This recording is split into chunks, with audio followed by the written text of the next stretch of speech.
Very excited you're all here. Our next presenter is Gianna Ligotino, who is presenting her thesis work that is more than a year in the making, 19th century critical realism in context. This is a project that was advised by Dr. Mary Grandel in art history. All our presentations will get to hear from Gianna and then have time for questions and a few words from her advisor. So without further ado, please help me welcome Gianna.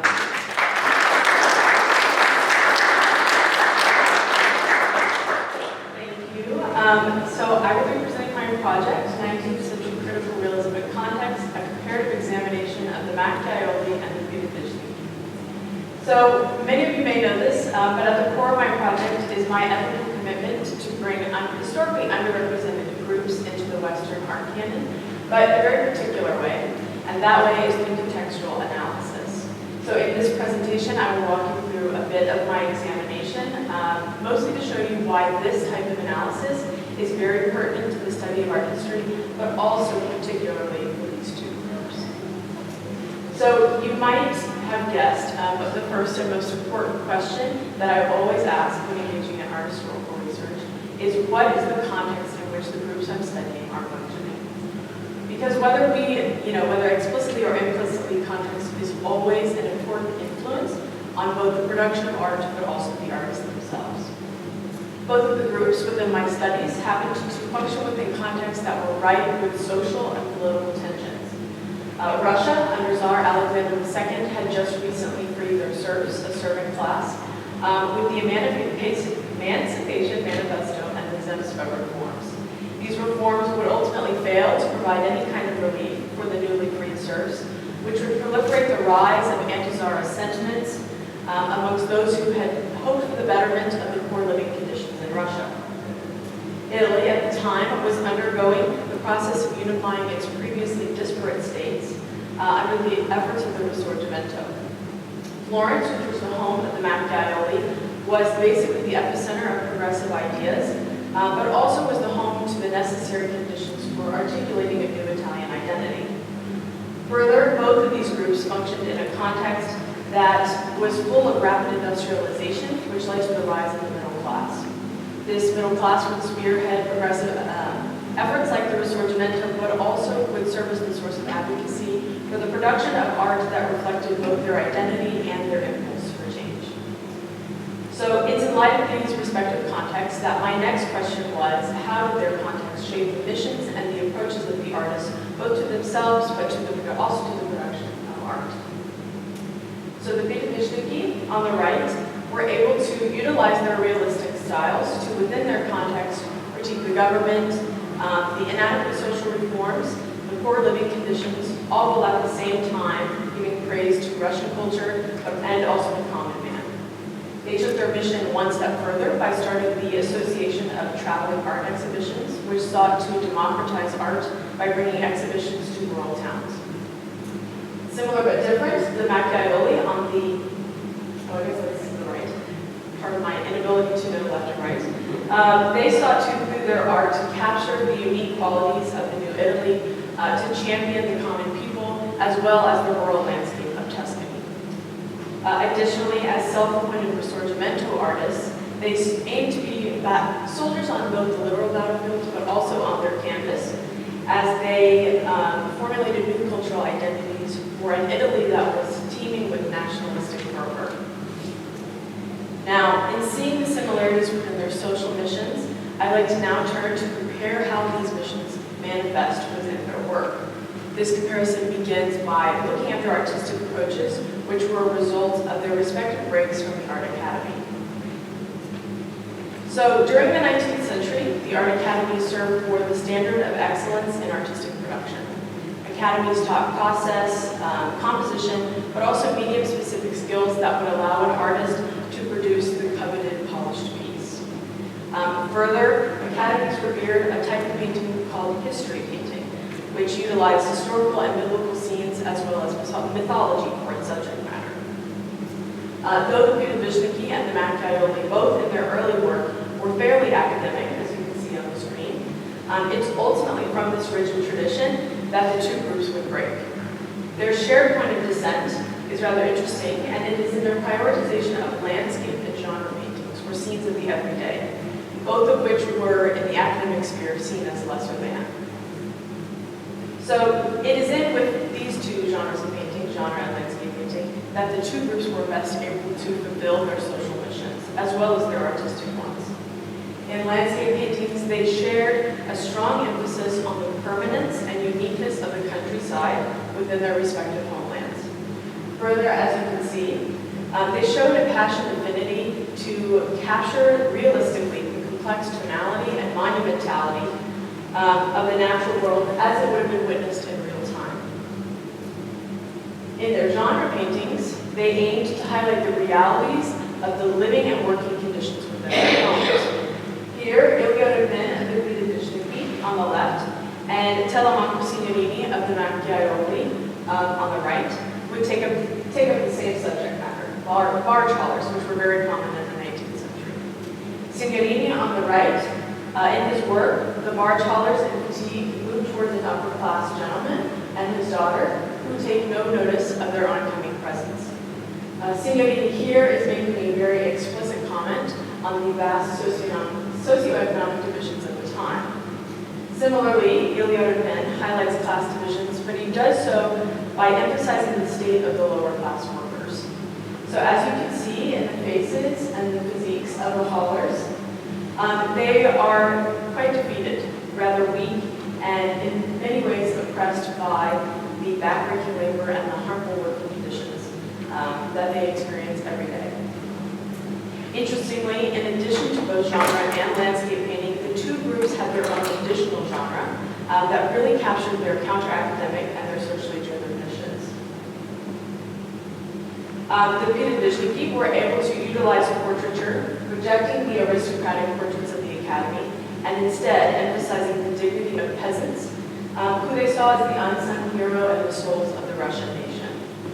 The Macchiaioli, on the other hand, returned to history painting, but this time, instead of using antiquated stories as had been done in the academy, they looked to the recent history of the Risorgimento as a means of honoring the sacrifices that were made during reunification. Together, the Pedagogikis portraits and the Macchiaioli's history paintings present final examples of the social criticism and the nationalistic fervor that lie at the core of each group's artistic approach. So, as I have mentioned, and hopefully you have seen, I am very much a contextualist in my art historical approach. This is largely because without context, scholarship can fall into the habit of making value judgments and mischaracterizing artists and artistic movements. Unfortunately, it is to this misguided scholarship that both the Macchiaioli and the Pedagogiki have been subjected. After Soviet Russia in the 1930s established the Pedagogiki as their standard of excellence for their state-sanctioned art style of socialist realism, and after the modernist art historians first compared the Macchiaioli's artistic technique to that of the French Impressionists in the 1960s, these mischaracterizations have continued to permeate the scholarship done on these two groups. So you might be asking, why is this relevant? Well, let's return now to the motivation of my project and see how a lack of context, coupled with these mischaracterizations, fails to adequately read the works of these two groups. Now, based on what I have shared of these two groups thus far, one can look at this Pedagogiki painting and without knowing the subject, assume it is likely presenting a critique of the social conditions of the time. Now look again at the title for the first time. Look at the title of the work.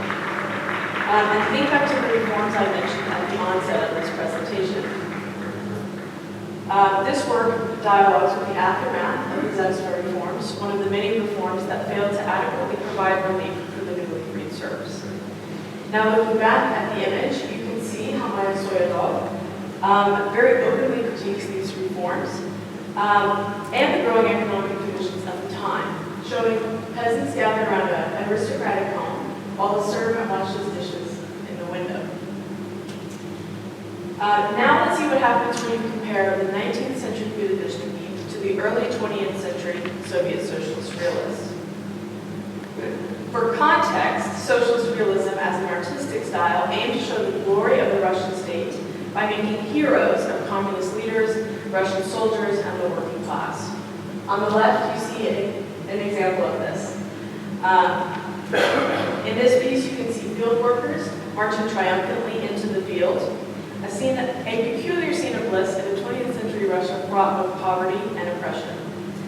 Contrastingly, on the right, you see an image of workers slaving to fix a railroad, defeated by heat and their long, hard hours of labor. There's quite an apparent tension in these images. One is an image of propaganda and complacency, while the other is an image of criticism and dissent.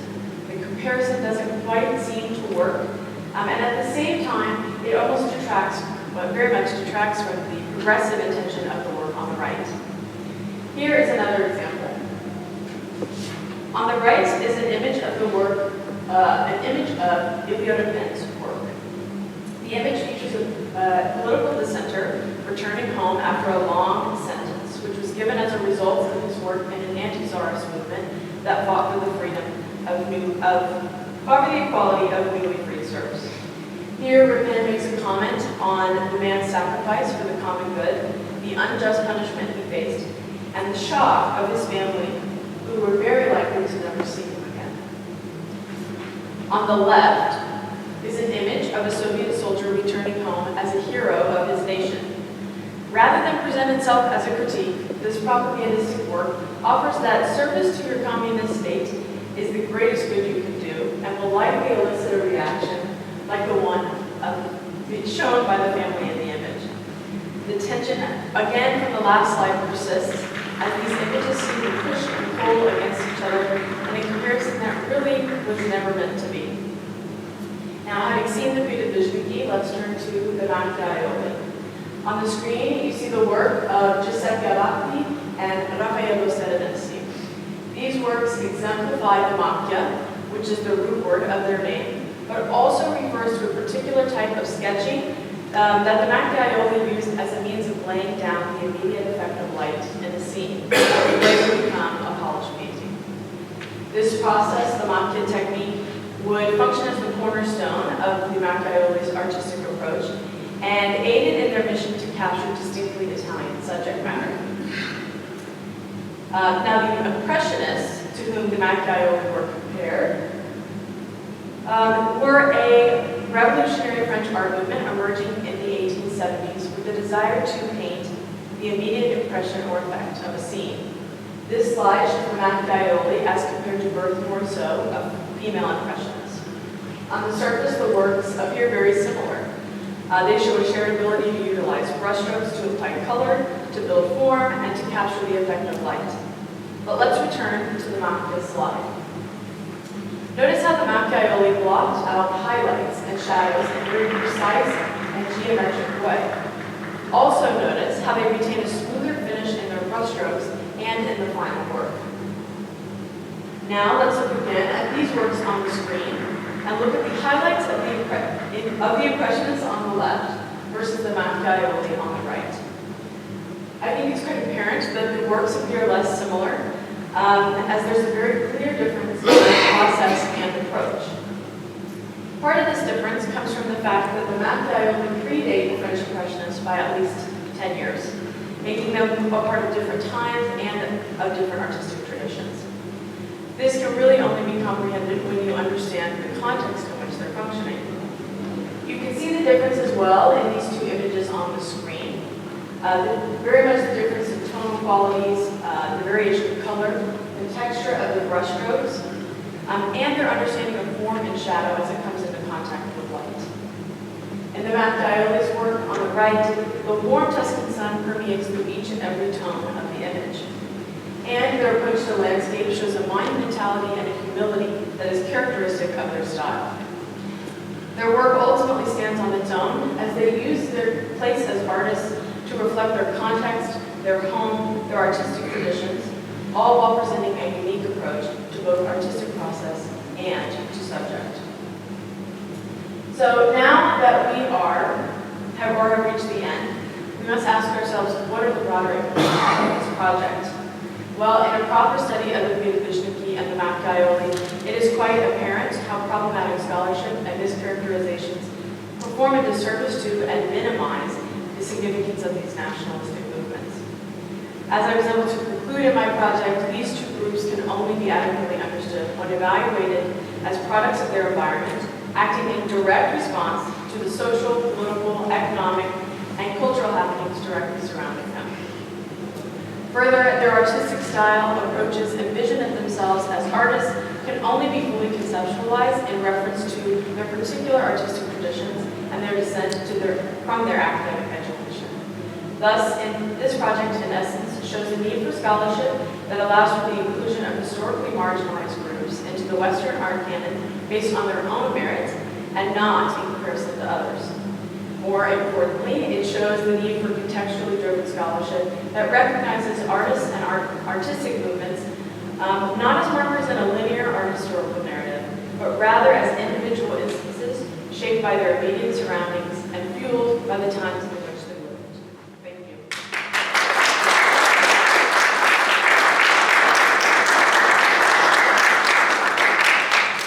Thank you so much, Gianna. Questions about this thesis? Yeah. So, thank you. It was wonderful. I've got a question. So, given the contextual similarities, and you said that, and the style of the painting, what the painting social mission was, I'm wondering, were the painters themselves considered sort of upper class, elite class, and they're certainly painting with that social mission in mind? Right. So, I'm wondering if one, are they from upper class kind of strata of society? Two, if they are, how did that play out in the painting about sort of the lower class struggles that are happening? So Right. Is there something interesting going on there? So the Macchiaiola were mainly from the middle class. There were a few of them who were from the lower socioeconomic class, and there was one member who was very much part of that upper class, and he actually ended up becoming a major collector of the group's work. But the Bishiki, on the other hand, were mainly from the lower middle class and then lower socioeconomic status. So a lot of their reflections come from their own experience, but they also were sort of able to rise as their status as artists rose. So there's both a, being able to dialogue with their past, but also their new situation. Because the 19th century is very characteristic of the rise of that middle class that sort of pushed toward that type of art. So yeah, ultimately they're coming from a place of personal experience, but also reflection. So.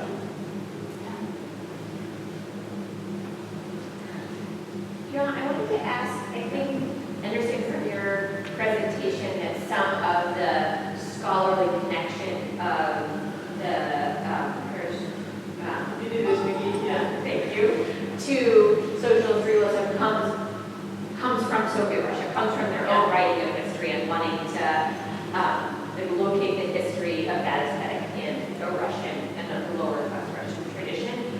Where does the motivation come from to group the Macchiaiola in with the Impressionists?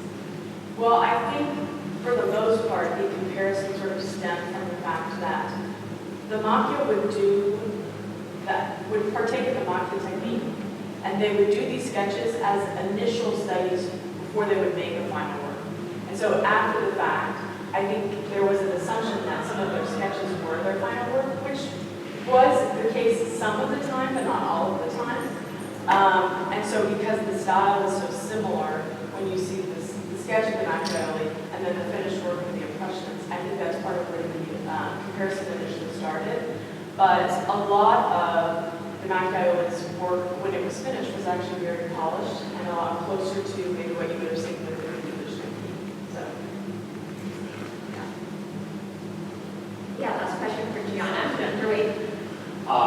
How do you explain why then we know about the Impressionists and they're everywhere, they have the status within Right. history, and Macchiaiola, in other words, why are we comparing one to the other rather than the other way around, or seeing this as yeah.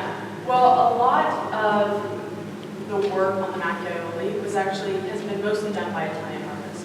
When it's sort of come into, or by Italian scholars, and when it's come to America, there has been a tendency, or just to like the UK or the United States, there's been a tendency to make those connections to the Impressionists. I think a large part of it is because for both the Pitti and the Macchiaiola, their work actually lives primarily in their home countries. It was collected by local patrons, and it sort of stayed there and been donated to the States. So I think that's part of it. On the other hand, in the 1960s, you had the development of the modernist art historical method, particularly in the United States, that really was French-centric. And so you had this push for the Impressionists and the Post-Impressionists and their sort of vision, and the MacDioli sort of fell away in light of that. And because there weren't as many frequent exhibitions of their work within the States or in the UK, there was less of that recognition and less of that visibility that would have resulted in perhaps better scholarship. Would it also be fair to say that part of the challenge, which you certainly have faced wonderfully, is that learning the context? I mean, we go to school and we learn a history. How many of you have done Russian in the 19th century? Or Italy in the 19th century? Yeah, that's been a big part of this, is I had to sort of approach it history first. I was already intending to do it context first. My mentors trained me to be that way. But, you know, you come up against so much stuff that I never even touched in, you know, regular history courses. I mean, it was only until I had taken like a special European history course in high school that I was like, oh, this stuff's actually happening. So it's certainly, I think, a large part of the issue with scholarship as well, is people don't have a general recognition that Italy wasn't Italy as we know it today, and it's only been current Italy for a little bit over 100 years. So, yeah, it's definitely a very large part of this. Yeah. And Dr. Grant, I'm going to ask you to come up following that question. Dr. Grant told Gianna's advisor, I'm going to invite her to say a few words and also, of course, to present Gianna with the very well-earned honors. So, thank you very much. Well, this is indeed an honor, and of course it's been a real honor to work with you over the last few years. Gianna is one of those rare students who came to St. Ed's, wanted to do an art history major, said we don't have an art history major, and said I'll do one anyway. And it's just taken one course after another, or made it happen. And yes, I've had to share it with the philosophy folks and the Catholic studies folks and things like that. No, but these things happen. And frankly, it's enriched the years for me as well. And about the work you're doing at the moment, I see signs of what's coming in the future. You know, I'm in a discipline in art history where we are really grappling with what our narrative is and how we have a countering narrative. And you're really at the cutting edge of something tremendously important. And whereas a lot of people sort of back up and say, oh yeah, Russian art, that would be great. Somebody should learn Russian. You said it, and then you went out and studied Russian. So, you know, I think things will happen here, and I'm